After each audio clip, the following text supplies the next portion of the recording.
de memória é também quase sempre, memória fotográfica quase sempre transita por um território onde todos se sentem um pouco participantes, né? Como se aquela memória fizesse parte de algum modo da minha memória. Então você pode projetar diversas expectativas tuas, saudades, referências de um tempo, de um momento, você projeta numa imagem que não é tua, mas ela traz essa questão. Então eu fico muito feliz porque é um trabalho que ele se apresenta como uma possibilidade de reverberar outras questões que já se colocam para além dele.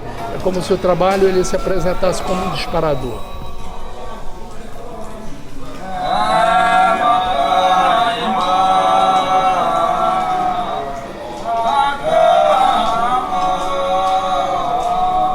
Alexandre é um artista que situa a sua obra exatamente nesse lugar de não só não negar esses encontros, como tentar potencializá-los. São encontros que, por isso, lidam com o acaso, eles não são encontros programados no sentido de terem seus atores escolhidos, mas é um corpo, né, um artista que está à disposição do mundo, evocando esses encontros, como quem abre um córtice na janela e encontra, né, uma paisagem, um morro, uma pessoa.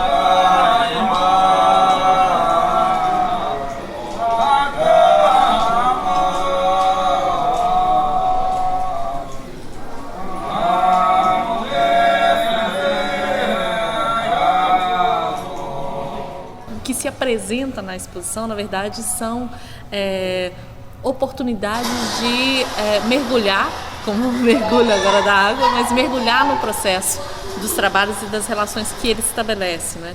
E acho que um ponto importante para convidar o espectador e para o público que chega aqui para se aproximar um pouco mais do processo foi a escolha de construir pequenos caderninhos que compartilham um pouco mais da experiência de cada um desses trabalhos. Por exemplo, na Nazaré do Mocajuba, é uma relação de 2 anos, é uma imersão de 2 anos dentro de uma comunidade que vai se constituindo um laço de confiança, de relacionamento, de conversas, de compartilhamento e de descoberta das possibilidades que existiam.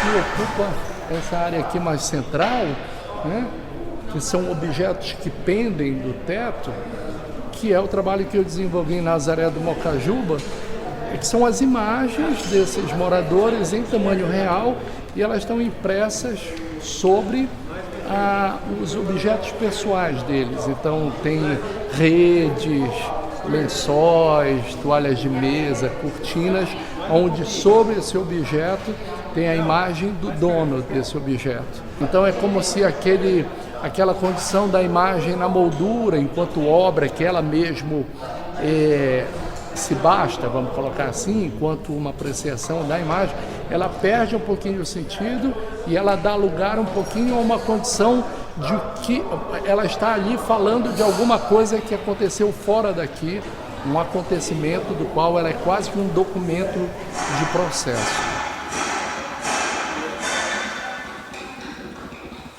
Tem um outro trabalho que eu acho bem interessante, que é o trabalho que eu desenvolvi em Tiradentes, na vila de Tiradentes, interior de Minas Gerais, uma cidade histórica linda, né? E eu fui chamado para essa cidade para trabalhar com crianças de uma escola pública da periferia da cidade de Tiradentes. E claro que meu primeiro contato com ele foi perguntar assim, ok, Tiradentes, né? Por que o nome dessa cidade? Por que Tiradentes? Aí começaram, porque o nome da cidade era um cara aqui que arrancava dentes aqui. Eu disse, legal, tá, mas ele ficou famoso, ele virou nome de cidade porque ele arrancava dentes? Não.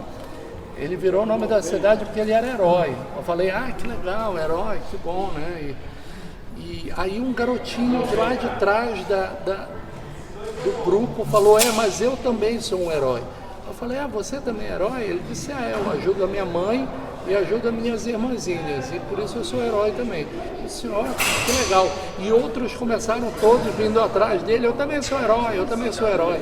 E a gente começou a mesclar retratos deles, dos nossos jovens heróis, com essas figuras, né? Enfim, ou os monstros, ou os superpoderes, e eles interagindo, né? com essas figuras, né? E começando vendo a realidade onde eles moram, e falei assim, então, se você fosse herói, se você tivesse uma estátua né, sua de herói, onde é que você queria a tua estátua? Ele, não sei, pode ser ali em cima daquela casa velha. Eu disse, que bom, então fotografa ali aquela casa velha. E aí eles fotografavam a casa velha, e depois também no computador a gente inaugura a estátua deles de heróis da periferia de Tiradentes, né? A gente tem muito herói, só que muito herói anônimo, né? Que tá matando o dragão todo dia. Então eu acho que é muito legal, seria muito legal também se a gente pudesse celebrar um pouquinho esses heróis assim, e pudesse realmente homenageá-los, né? Talvez de repente alguma coisa no nosso rumo mudasse um pouquinho, se a gente pudesse celebrar um pouquinho esses heróis do nosso cotidiano.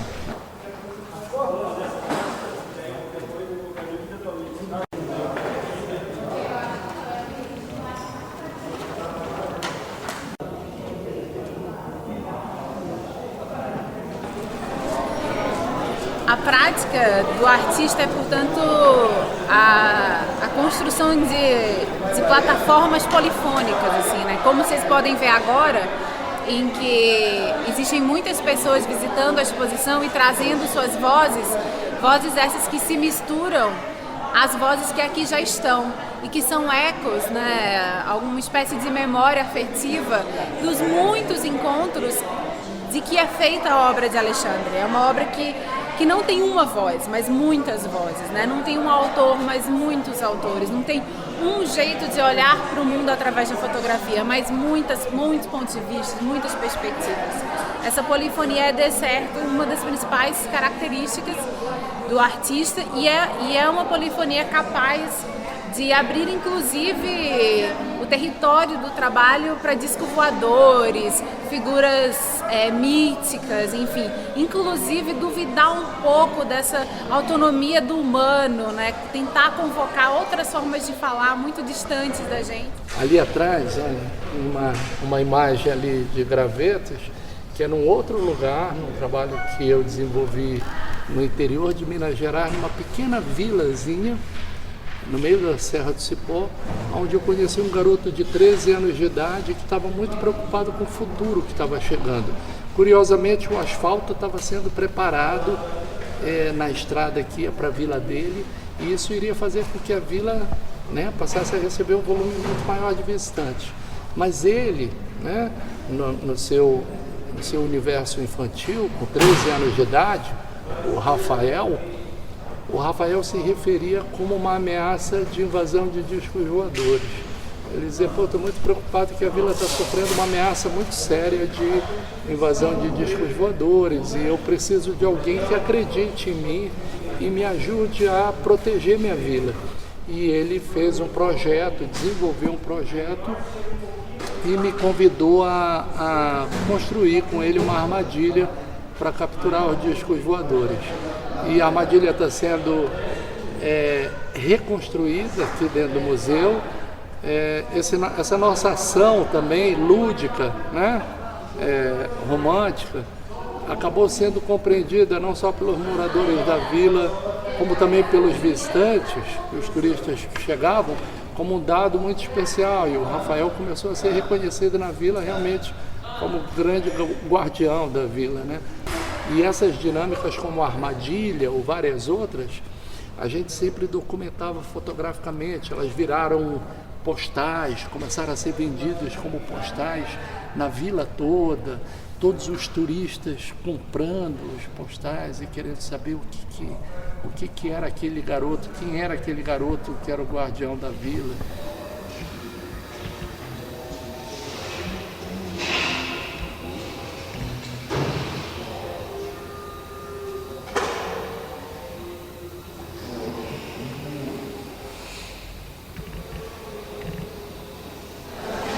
É uma emoção muito grande estar aqui pela primeira vez aqui no Rio de Janeiro, primeira vez botando o pé dentro de um museu, conhecendo o mar, conhecendo praticamente essa cidade maravilhosa e conhecer também a emoção tão grande também de estar aqui, conhecer os outros trabalhos de outros artistas e também reencontrar o Alexandre Siqueira, que tem praticamente uns 6 anos que a gente não se vê, por exemplo, também.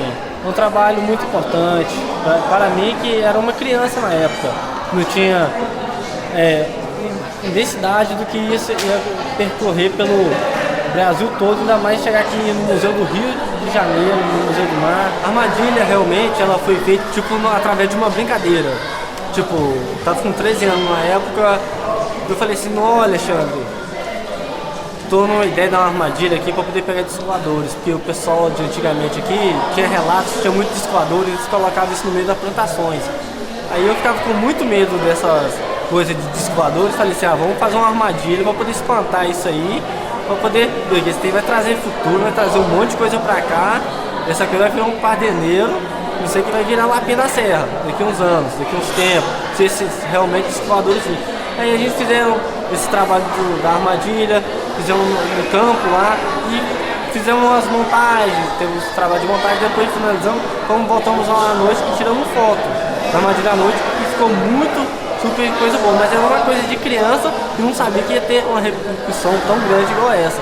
Tá montada no museu. A diferença entre uma e outra, para mim, é o seguinte, essa aqui estava montada num espaço fechado, a outra ela estava num espaço aberto. Era um espaço que você podia imaginar um monte de coisa à noite. À noite era aquela coisa o céu estrelado, tudo escuro, e só a armadilha naquele meio daquele campo enorme. Então a sensação é outra. A sensação é que algo vai acontecer naquele lugar.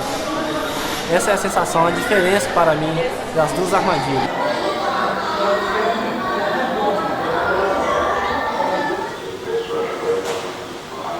É uma exposição que vai apresentando vários projetos e imersões e relações que o Alexandre vai constituindo ao longo da sua trajetória como artista. Ela não é retrospectiva, mas ela marca determinados momentos assim que talvez essa constituição da relação vá se consolidando e vai apontando mesmo o caminho como o artista elabora a sua prática, que é sempre em contato com o outro, né? No convívio, no diálogo com o outro. E aí pensar como é que ele percebe isso, tanto no campo do processo da elaboração como prática artística, mas também como prática de educação. Eu acho que era um ponto que para todos nós aqui faz total sentido e é importante que isso esteja ocorrendo no museu, que é um museu também dedicado à prática da educação, né?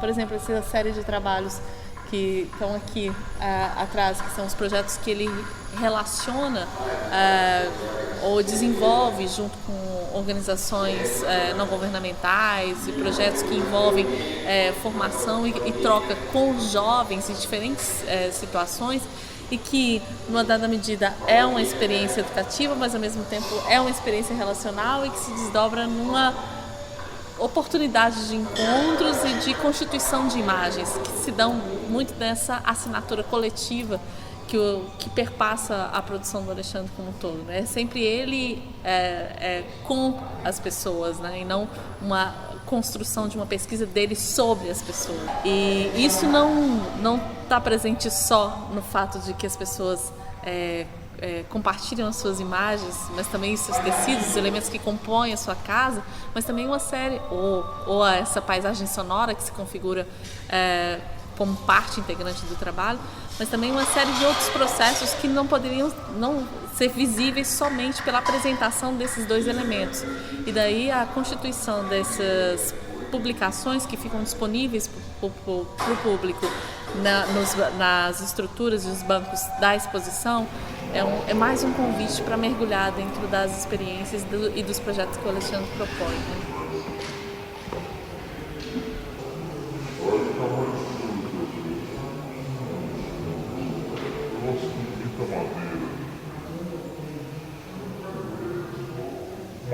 São bancos feitos aí de madeira, num código mais parecido com o código convencional das exposições, mas não tanto, porque eles são bancos que também servem como vitrines. Então, os objetos, os registros dessas experiências que estão marcadas, que estão impressas nas fotografias que vão para a parede, também estão dentro dos bancos, mas não naquele estatuto de vitrine que a gente costuma ter. Cada livrinho se refere a um trabalho específico, mas sentada nesse banco eu tenho acesso a todos os livrinhos. Então a pessoa que vai entrar aqui, talvez não fale com ninguém, não fale com o educativo, ela tem que conseguir minimamente se situar na exposição e ter acesso a toda a informação. Então, a hora que ela pega um livrinho, a capa daquele livrinho é cor-de-rosa, e aí aquele banquinho que está ali do lado também tem um tampo cor-de-rosa e tem uma fita cor-de-rosa por baixo das fotografias. Então, a gente foi acrescentando esses elementos de forma que a exposição pudesse ser uma espécie de índice dela mesma, para que as pessoas pudessem decidir.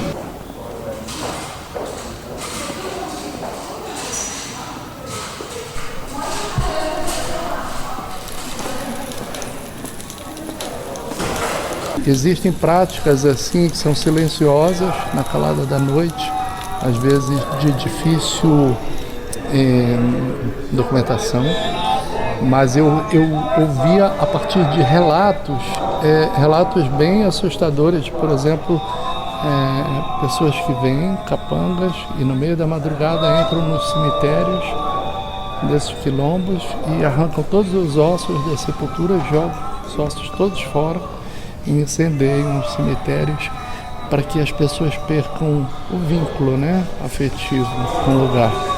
E aí eu ouvi esse relato, fiquei muito assustado, né? Fiquei meio impressionado.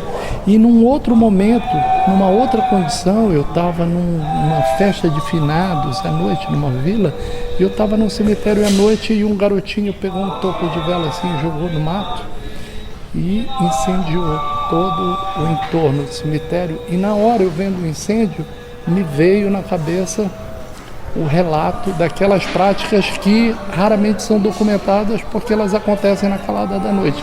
E aí eu comecei a fotografar o cemitério todo, mas como se o meu pensamento estivesse remetendo àquele relato, né, que eu ouvi. E aí eu faço bem aqui um ambiente de imersão, onde o visitante ele entra e ele é colocado na condição de ameaça.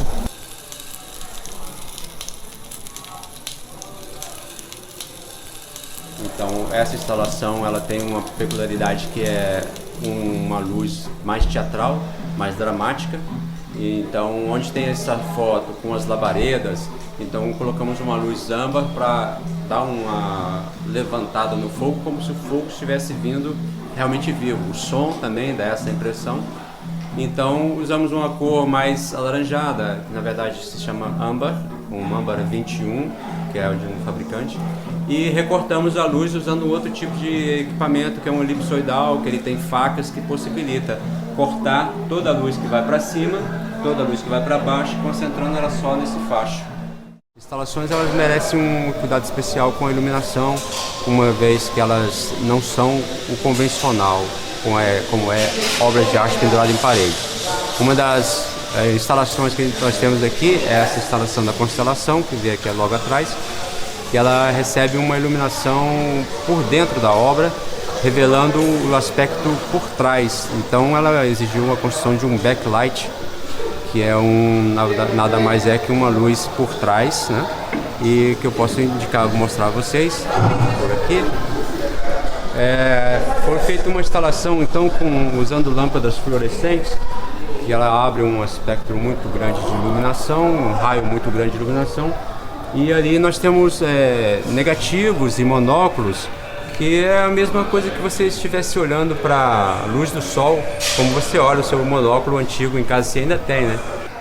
E aí colocamos também um filtro difusor, onde ele espalha mais essa luz, então você vê, olhando pelo monóculo, você não vê a luz, só vê o brilho que ela produz. Muito doido.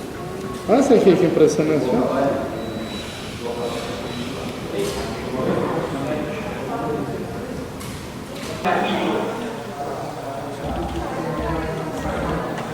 Não acredito no acaso, eu acredito meio que quando você está em disposição, todo mundo está, digamos, disponível a olhar ao entorno, perceber. e que foi o capítulo do Tião, da descoberta do Tião. E, enfim, um fotógrafo que veio com 18 anos de idade de Minas, se instalou na Providência, sempre morou lá, e na Providência trabalhou como um retratista social nos anos 60, 70 e 80. Em meados dos anos 80, o Tião para de trabalhar, ainda fica na Providência, e no ano passado, no final de 2015, ele falece, em novembro. E por contato com uma moradora de lá, do Morro da Providência, que é a Aline Mendes, que trabalha com atividades culturais, a irmã do Tião viu aquele espólio todo, né? Todo aquele material produzido pelo Tião. Ela tinha que se desfazer do quarto em que o Tião morava e disse: olha, eu não sei o que eu vou fazer com isso, você quer ficar com isso? Porque eu vou ter que entregar o quarto. E a Aline, na verdade, foi o anjo da guarda da história, que pegou o material do Tião todo e trouxe para o mar. E quando eu me deparei com o acervo do Tião, eu acredito que, assim como alguns moradores, sabem que é o verdadeiro achado, é o tesouro escondido. Nós, moradores da Providência, que temos conhecimento, que agora já é uma coisa pública, né? Mas dos moradores, desse encontro do trabalho do acervo do Tião, a consciência é essa, de que você está com o verdadeiro tesouro histórico da nossa favela em mãos. Eu me vejo apenas como uma ferramenta dentro de um coletivo que formou uma verdadeira corrente, né? E como uma ferramenta mesmo para difundir o resgate, não só da memória, mas acho que difundir que está acontecendo diversas coisas, não só o resgate da memória, e nem uma valorização do trabalho do Tião e do Alexandre, né? Para a gente era muito importante que tivesse dentro da exposição uma relação com o território no qual o museu está inserido, porque é assim que o Alexandre constrói a sua prática, na relação. Então não fazia sentido só apresentar outras relações que ele estabeleceu ao longo da sua trajetória e experiência artística, mas também provocar o próprio artista e nos provocar também de que tipo de relação poderia se estabelecer com o território.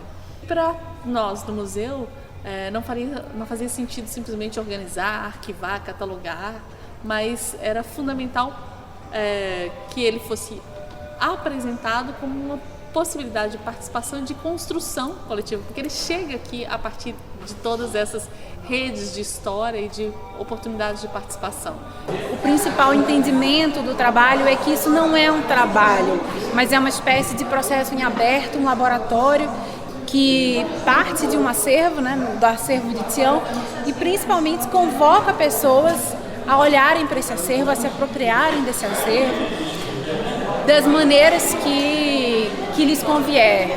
Alexandre, na sua exposição, e todas as pessoas envolvidas na constelação de Tião estão devolvendo isso, que é uma problemática para o mar, né? Uma questão produtiva, no sentido da gente repensar qual que é o lugar do museu diante da memória, diante da memória do outro, né? Como que se guardam e se documentam experiências extremamente abstratas, enfim, pautadas em relações de afeto, né, em experiências de 2, 3, 4 pessoas, pequenas comunidades, e com as quais o museu pretende, gostaria e tem se relacionado, razão pela qual obras como a de Alexandre Sequeira são uma grande interlocução extremamente importante para pensar como agir nesse lugar. Então tem um conjunto muito grande de trabalhos aqui, que todos tratam dessas relações colaborativas, tendo a fotografia como viés, como eu digo,